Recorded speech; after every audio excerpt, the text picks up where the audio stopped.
بسم اللہ الرحمن الرحیم۔ السلام علیکم۔ آپ کا میزبان طیب گوندل آپ کی خدمت میں حاضر ہے اور اس وقت موجود ہیں اسلام آباد میں۔ بات کریں گے ایران اور اسرائیل کے درمیان جو جاری جنگ ہے وہ کہاں تک پہنچی ہے۔ اسرائیل اور ایران کے درمیان جو جاری جنگ ہے وہ ایک نیا رخ، ایک نئے موڑ پر پہنچ گئی ہے۔ ایک نئی مشکل کھڑی ہو گئی ہے اسرائیل کے لیے، اور وہ مشکل کیا ہے؟ وہ مشکل یہ ہے کہ اسرائیل پر ایرانی بمباری سے اس وقت متعدد جو رہائشی علاقے ہیں وہ تباہ ہو چکے ہیں۔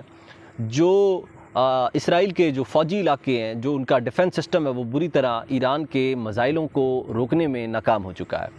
اور نتن یاہو جو اسرائیلی وزیر اعظم ہے، وہ سر پکڑ کے بیٹھ گئے ہیں کہ پنگا کدھر لے لیا ہے۔ اب معاملہ یہ ہے کہ آج قومی سلامتی کی ایک ہنگامی میٹنگ بھی تھی، جس میں تمام ممالک کے تمام جو کنٹریز ہیں پوری دنیا میں، ان کے نمائندے وہاں پر اپنے اپنے ملک کی نمائندگی کر رہے تھے۔ وہاں پر اسرائیل کے نمائندے بھی موجود تھے، اس میں یونائٹڈ اسٹیٹ کے نمائندے بھی موجود تھے، اس میں ایران کے نمائندے بھی موجود تھے۔ اچھا، وہاں پر ایک خاص کام ہوا ہے آج ایک خاص بیان، وہاں سے ایک خاص ویڈیو وائرل ہوئی ہے۔ وہ ویڈیو کیا ہے؟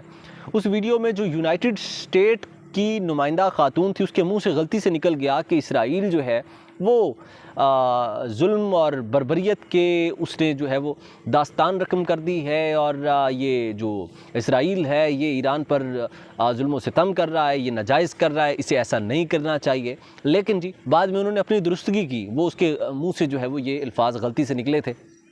جو یونائٹڈ اسٹیٹ کی نمائندہ خاتون تھی، یہ اس کے الفاظ تھے جو ان کے منہ سے ٹنگ آف دا سلپ تھے، یہ ان کی زبان سے نکل گئے تھے۔ Israel's government has also spread chaos, terror, and suffering throughout the region. Iran's government has also spread chaos, terror, and suffering throughout the region. اور پھر انہوں نے اپنے ورڈز جو ہے وہ واپس لیے، لیکن سچ جو ہے وہ اپنے آپ منہ سے باہر آ جاتا ہے۔ تو یہ میں آپ کو بتانے کی کوشش کر رہا تھا، امید کرتا ہوں کہ آپ کو سمجھ آ گئی ہوگی۔ اچھا، ابھی صورتحال یہ ہے کہ آج جمعے کا روز ہے، اور آج نتن یاہو نے ایک اسٹیٹمنٹ دیا ہے۔ اسٹیٹمنٹ یہ ہے کہ جو نتن یاہو ہیں، اسرائیلی وزیر اعظم، وہ کہتے ہیں کہ جو ایران ہے ان کے پاس کم و بیش 35,000 کے راؤنڈ اباؤٹ میزائلز موجود ہیں، لیکن اس کے پہلے کہ اگر ہم ان کے اسٹیٹمنٹس اٹھا کر دیکھ لیں تو ان کے بیانات جو ہے وہ بڑے عجیب و غریب ہیں۔ آج جمعے کا روز ہے، آج نتن یاہو کا اسٹیٹمنٹ ہے کہ ایران کے پاس 35,000 سے زائد جو ڈومیسٹک میزائل ہیں وہ موجود ہیں، اور وہ میزائلوں سے اسرائیل پر حملہ کر سکتا ہے بڑے پیمانے پر، اور اسرائیلی آبادیوں کو بڑے پیمانے پر نقصانات ہو سکتے ہیں۔ اس کے علاوہ اگر ان کے سابقہ بیانات دیکھے جائیں تو اس سے پہلے جو انہوں نے بیانات دیے، وہ آج سے چند روز پہلے جب ایران نے ان پر جو ہے وہ اٹیک بیک کیا تھا، تو اس ٹائم انہوں نے اعلان کیا تھا کہ ایران کے پاس راؤنڈ اباؤٹ 20,000 کے میزائلز موجود ہیں، یعنی کہ ہمارے پاس اس سے زیادہ میزائل ہیں اور ہم ان سے جنگ کی طاقت رکھتے ہیں، ہم یہ کریں گے، ہم وہ کریں گے۔ اچھا، میں آپ کو یہاں پر ایک اور مزے کی بات بتاتا ہوں۔ ابھی جب جنگ شروع نہیں ہوئی تھی، ابھی جب اسرائیل نے اٹیک نہیں کیا تھا ایران پر، اس وقت کا ان کا اگر بیان اٹھا کر دیکھ لیا جائے تو اس وقت نتن یاہو نے اسٹیٹمنٹ دیا تھا ان کے پاس تو ٹوٹل 8,000 ڈومیسٹک میزائل ہیں، اس سے زیادہ تو ان کے پاس میزائل ہی نہیں ہے۔ اگلا اسٹیٹمنٹ نتن یاہو نے تب دیا جب ایران کی جانب سے فائر بیک کیا گیا، جب ان کی جانب سے حملہ انہیں ہو بہو واپس کیا گیا، جیسے وہ آبادیوں کو نشانہ بنانے میں، مظلوم لوگوں کو، عام عوام کو، سول سوسائٹی کو جو ہے وہ ٹارگٹ کرنے میں، ٹارگٹ کلنگ کرنے میں جو ہے وہ جس طرح سے مہارت رکھتے ہیں، اس طرح سے جب ایران کی جانب سے فائر بیک ہوا، ڈومیسٹک میزائل جو ہے وہ داغے گئے اور ان کو منہ توڑ جواب دیا گیا، تو فوری طور پہ نتن یاہو لیٹ گئے۔ اب ان کی چہرہ، ان کا آپ شکل دیکھنے والی ہے کہ وہ اس وقت کیسا ان کا جو ہے وہ منہ لٹکا ہوا ہے۔ کبھی وہ بھاگ کے UN کے پاس جا رہے ہیں مدد مانگنے کے لیے، اپنے آپ کو مظلوم ثابت کرنے کے لیے، کبھی وہ امریکہ کے پاس جا رہے ہیں، وہ امریکہ جس کا آپ کو پتہ ہی ہے، سارے جانتے ہیں، میں کوئی انوکھی بات نہیں کرنے والا، سارے جانتے ہیں کہ جو اسرائیل ہے وہ امریکہ کا ناجائز بچہ ہے، یہ امریکہ کی ناجائز اولاد ہے۔ تو سارے انہیں جو ہے وہ اسی نام سے جو ہے وہ مخاطب کرتے ہیں کہ جو اسرائیل ہے وہ یہ جتنے بھی معاملات کرتا ہے وہ سارے امریکہ کے کہنے پہ کرتا ہے. تو ڈونلڈ ٹرمپ بڑے خوش ہیں. ڈونلڈ ٹرمپ اپنی مختلف سٹیٹمنٹس میں یہ بات کہہ چکے ہیں, واضح کہہ چکے ہیں کہ ابھی تک کا امریکہ کا اس جنگ میں کودنے کا کوئی ارادہ نہیں ہے, لیکن کر بھی سکتا ہے. انہوں نے کہا ہے کہ جی ایران کے پاس ایٹمی ہتھیار نہیں ہونے چاہیے. بھئی آپ مامے لگتے ہیں, آپ ہیں کون ہیں, کیوں نہیں ہونے چاہیے؟ وہ ایک خود مختار ریاست ہے, اس کا اپنا ایک وزیر اعظم ہے, اس کا اپنا ایک ڈیکورزم ہے, اس کی اپنی ایک ڈیموکریسی ہے, وہ ایک اپنا جمہوری حق رکھتا ہے, ایک آئینی حق رکھتا ہے اپنے آپ کو خود مختار بنانے کے لیے, اپنے آپ کو طاقتور بنانے کے لیے. آپ ہوتے کون ہیں؟ آپ مامے لگتے ہیں جو ہے وہ آپ ادر کنٹریز کے اندر جو ہے وہ انٹرفیئر کریں گے اور آپ انہیں کہیں گے جی یہ تو آپ کے پاس ہونا نہیں چاہیے. آپ کے پاس جو مسالہ ایٹم بم کا موجود ہے, یورینیم اور پلاٹینیم, وہ آپ ہمارے حوالے کریں. کیوں بھائی آپ کے حوالے کیوں کریں؟ وہ انہوں نے اس پہ پیسہ لگایا, انہوں نے اپنی عوام کا جو ہے وہ ٹیکس بچا کے اپنے آپ کو مضبوط کرنے کے لیے, دشمن سے اپنے آپ کو محفوظ کرنے کے لیے, اس دن کے لیے انہوں نے اپنے آپ کو تیار کیا.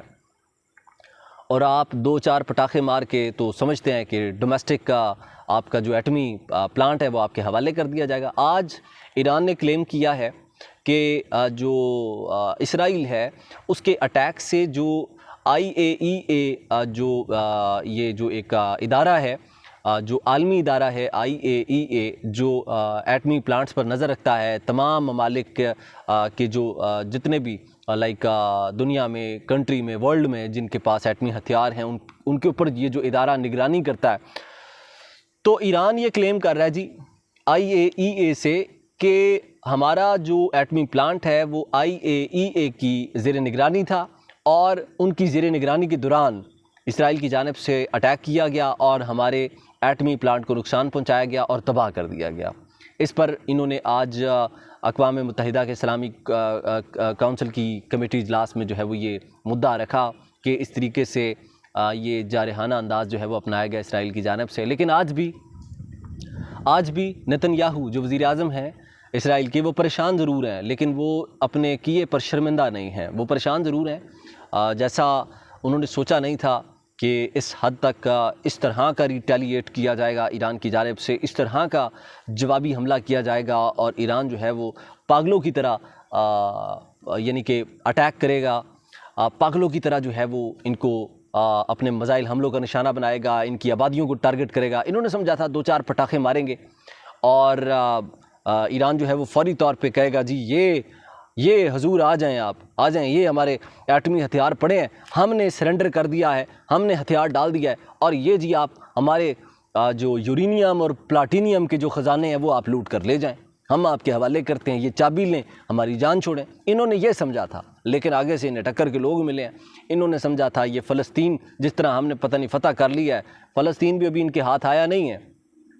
میں آپ کو یہاں پر بریکنگ نیوز دے رہا ہوں کہ فلسطین میں وہ جو ٹھکانے تھے اسرائیلی فوجیوں کے, جہاں پر انہوں نے قبضے کر رکھے تھے ناجائز طریقے سے, اسرائیلی فوج نے مظلوم فلسطینیوں کو جو ہے وہ وہاں پر ٹارگٹ کر کے ان کو ٹارگٹ کلنگ کیا گیا. اس کے بعد وہاں پر اپنے ٹھکانے بنائے گئے, ڈھونڈ کر ایران نے وہاں پر جی میزائل حملے کیے ہیں اور ان کی تمام آرمی بیسز کو تباہ کر دیا ہے. آج کا تازہ ترین حملہ جو اسرائیل کے اندر جو فوجی ہسپتال تھا اسے ایران نے اپنے میزائل حملے میں تباہ کر دیا ہے, اور وہ اس کا جو ملبہ ہے وہ آسمانوں تک اس کا دھواں جو ہے وہ جا رہا تھا, اور اس کے اندر جو فوجی زیر علاج تھے ان کی لاشیں بھی جو ہے وہ ابھی تک نہیں ملی ہیں. اور اس وقت یہ صورتحال ہے. ایران کی اگر بات کریں تو ایران اپنے موقف پر ڈٹا ہوا ہے, وہ پیچھے بالکل بھی نہیں ہٹے گا, اور اس میں جو اسرائیل کو اس وقت شکست کا سامنا ہے, اس وقت نتن یاہو بڑے پریشان ہیں کہ وہ کس طریقے سے یہ جو سچویشن ہے اس سے ہینڈل کریں. لیکن جس امریکہ نے اپنے ناجائز بچے کو اس نہج پر لا کھڑا کیا, اسے آگے کر کس کے استعمال کیا, اب امریکہ پیچھے ہٹ گیا, اب وہ پیچھے بیک فٹ پہ ہٹنا شروع ہو گیا ہے, اور اسے جی تنہا چھوڑ کے, یعنی امریکہ اب انتظار کر رہا ہے کہ کب اسرائیل مکمل طور پہ تباہ ہو جائے اور پھر جی ہم میدان میں اتریں. اگر امریکہ میدان میں اتر بھی آتا ہے تو آپ دور نہ جائیے گا, آپ یہ نزدیک سے مثال لے لیں. انہوں نے جو افغانستان میں جو اٹیکس کیے تھے، افغانستان سے انہیں کتنی بری طرح شکست ہوئی، ان لوگوں سے شکست ہوئی جن کے پاس نہ تو جہاز تھے، نہ ان کے پاس کوئی ہیوی مشینری تھی۔ ایرانی اپنا جو افغانی ہیں، افغانستان والے، انہوں نے ان کے جہاز چھین لیے، انہوں نے ان کے ہیلی کاپٹر چھین لیے، ان کا جدید اسلحہ چھین لیے۔ بالآخر امریکہ وہاں سے ہاتھ کھڑے کر کے سرنڈر کر کے بھاگا تھا، اور آج بھی اس کی مثال پوری دنیا جو ہے وہ دیتی ہے، اور آئندہ بھی انشاءاللہ جو ایرانی معاملات میں بھی اسی طرح ہمیں جو ہے وہ دیکھنے کو مل رہا ہے کہ اسرائیل اور امریکہ دونوں بری طرح جو ہے وہ ایکسپوز تو ہو گئے ہیں، لیکن اب یہ دنیا کو منہ دکھانے کے قابل نہیں بچیں گے۔ اپنے میزبان طیب گوندل کو اجازت دیں، اللہ نے کے بعد۔